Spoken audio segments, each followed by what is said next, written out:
پوری فیملی سے، ان کی وائف زاہدہ باجی سے اچھا خاصا واسطہ تھا رہا ہے، اور تھیٹر میں کرتا رہا ہوں۔ تھیٹر میں ذرا کچھ تھوڑا سا نیا پن تو نہیں کہہ سکتے، لیکن کوشش کی ہے کہ کلاسک اردو خصوصاً خاص طور پہ نظموں کو جو ہے وہ اسٹیج کیا جائے، پرفارمنس میں لایا جائے۔ تو یوں میں نے فیض صاحب کی 3 آوازیں پرفارم کی ہیں، ظالم، مظلوم اور ندائے غیب اسٹیج۔ جب فیض صاحب کا پہلا ڈاکٹر مبارک صاحب نے شروع کیا، ڈاکٹر مبارک صاحب میرے استاد بھی رہے جو ہسٹورین ہیں سندھ یونیورسٹی سے، تو میرا تعلق کراچی سے رہا ہے زیادہ،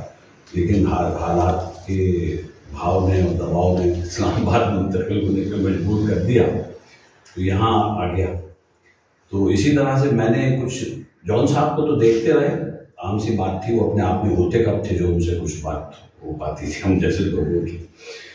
تو میں نے ان کی تھیٹر کے اینگل سے ان کی جو ہے اس کو دیکھا، اور میں نے ان کی نظم جو ہے سلیکٹ کی ہے، اس کو میں ابھی تک پرفارم نہیں کر سکا کیونکہ اس کی جو سر ہم پلیٹ فارم دیتے ہیں، آپ 2 کیریکٹر ہیں وہ آ نہیں رہے۔ میں دیکھتا ہوں محفلوں میں تک، اس میں جاتا ہوں، سلیکٹ کرنے کی کوشش مل نہیں رہے، تو وہ ابھی تک پرفارم نہیں ہو سکی، لیکن وہ بہرحال کی ہے۔ اور دیکھیے، یہ ابھی مجھے مطلبہ کا شکریہ کہ انہوں نے مجھے یہ بھیج دی، اس کی تیاری تو بہت پہلے تھی، اب شاید اتنی نہیں۔ تو اس میں 2 آوازیں ہیں، اب آپ ذرا اب ویژولائز کیجیے گا کہ اسٹیج ہے اور جو ہے ایک پہلے کیریکٹر آتا ہے جون صاحب کا، وہ اس کے جو کاسٹیوم ہے وہ منشی ٹائپ ہے، جو ہمارے پاکستانی موویز میں دیکھا ہوگا آپ نے، وہ جو ہے جو بڑا کننگ سا، بڑا چکر باز، بڑی سازشی جنم دیتا ہے، کیڈو ٹائپ جس کو آپ کہہ سکتے ہیں، کیا وہ ہے۔ اور دوسرا جو کیریکٹر ہے جون صاحب کا، دوسری آواز جس کو قرار دیتے ہیں، جس کو میں نے ترسیم کی ہے، اس کو پیش کیا ہے، وہ جو ہے بہت ہی وائلنٹ ہے، بہت زیادہ ایگریسو ہے، وہ آپ کو اندازہ ہو جائے۔ اور تیسرا کیریکٹر ہے نظام فطرت، اس کو بھی میں نے ایک کیریکٹر کے طور پر سمجھ لیا کہ یہ بھی ایک کیریکٹر ہے نظام فطرت جو یہ کہہ رہے ہیں۔ تو سب سے پہلے جو ہے وہ اسٹیج کے اوپر آپ کو نظر آتا ہے وہ جو اس قسم کا آدمی ہے، تو وہ آتے ہی کہہ رہا ہوتا ہے ہمارے سرکار کہہ رہے تھے کہ یہ لوگ پاگل نہیں تو کیا ہیں کہ فطرت افلاس و زر مٹا کر نظام فطرت سے لڑ رہے ہیں۔ نظام فطرت خدا کی نعمت سے لڑ رہے ہیں، ہر ایک روایت سے لڑ رہے ہیں، ہر ایک صداقت سے لڑ رہے ہیں، مشیت حق سے ہو کے غافل، ارے خود اپنی قسمت سے لڑ رہے ہیں۔ ہمارے سرکار کہہ رہے تھے،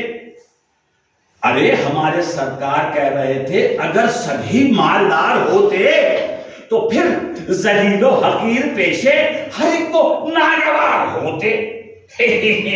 ہمارے سرکار کہہ رہے تھے۔ یہ تھوڑا سا اور بیچ میں وہ آ رہا ہے، مجھے کنسیو کرنے میں تھوڑا سا ہوگا۔ اب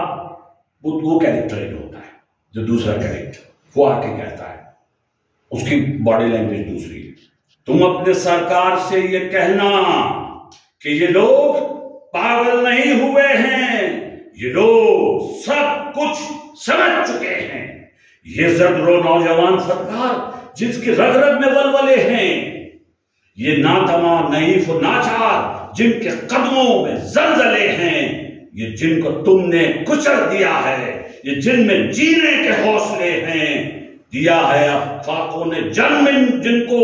جو بھوک کی گود میں پلے ہیں، یہ لوگ پاگل نہیں ہوئے ہیں، یہ لوگ پاگل نہیں ہوئے ہیں، یہ لوگ پاگل نہیں ہوئے ہیں۔ وہ پیشے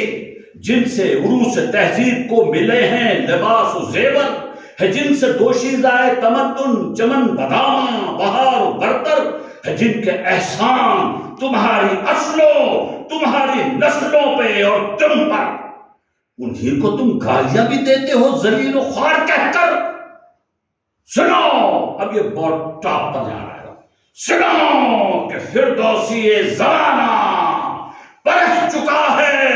ظرف غزنوی کو، جو فکر و فن کو ذلیل کر کے عزیز رکھتا ہے اشرفی کو، تقدس بت شکینے میں بت شکن میں دیکھا تکلف ذوق بتگری کو، اب ایک نئی ہجو لکھنی ہے عصر حاضر کی شاعری کو۔ کیا بات ہے، کیا بات ہے۔ سرکار سے یہ پوچھو کہ فکر و فن کی سزا یہی ہے، وہ کب کھا رہا ہے بری طرح سے، اس کی حالت خراب۔ جو دوسرا، تم وہ جن کا دل خون، جن کے دم سے یہ تازگی یہ دلکشی ہے، وہ جن کے خون سے نقوش اشکال کو درخشندگی ملی ہے، وہ جن کے ہاتھوں کی کربراہٹ سے کشت تلوار و تیر بنی ہے۔ یہ تھوڑا تلفظ میں وہ ہو جائے گا، ادائیگی کی طرف زیادہ توجہ اس لیے۔ تیسری آواز نظام فطرت، نظام فطرت۔ ہوائے سہنے چمن سے پوچھو، یہ وسپرنگ جو پوچھنا ہے، شام درید و دید و دشت و دمن سے پوچھو جو پوچھنا ہے، نظام فطرت فضاؤں کی انجمن سے پوچھو جو پوچھنا ہے، نظام فطرت قلزم موج زن سے پوچھو جو پوچھنا ہے، کہ چاند سورج کی جگمگاہٹ زمیں زمیں ہے، وطن وطن ہے، کلی کلی کی گنوار خوشبو، روش روش ہے، چمن چمن ہے، نظام فطرت کا بحر تماج بست بالا پر موجزن ہے، ہوائیں کب اس کو دیکھتی ہیں کہ یہ صحرا اور وہ انجمن ہے۔